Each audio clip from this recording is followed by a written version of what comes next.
క్రీస్తు వాక్యం మీలో సమృద్ధిగా నివసింపనీయుడి. కొలెస్సీలకు రాసిన పత్రిక 3:16. వాక్యం నిన్ను రక్షిస్తుంది, నిన్ను కాపాడుతుంది. వాక్యం నీకు వెలిగిస్తుంది.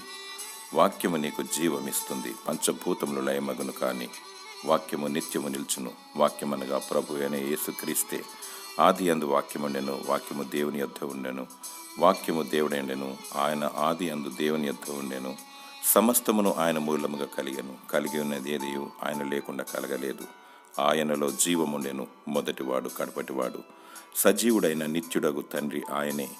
వాక్యము వినుట వలన విశ్వాసం వస్తుంది. ఆ వాక్యము నిన్ను బ్రతికిస్తుంది, ఆత్మీయ జీవమును దయచేయుచున్నది. వాక్యాన్ని ప్రేమించు, వాక్యాన్ని నీలో నింపుకో, అనగా ప్రభు అయిన యేసుక్రీస్తును నీ హృదయంలో భద్రపరచుకో. వాక్యమును ధ్యానించు, దేవుని మహిమపరచు. దేవుడు నీకు జయమిచ్చును. దేవుడు నిన్ను ఆశీర్వదించునుగాక. ఆమేన్.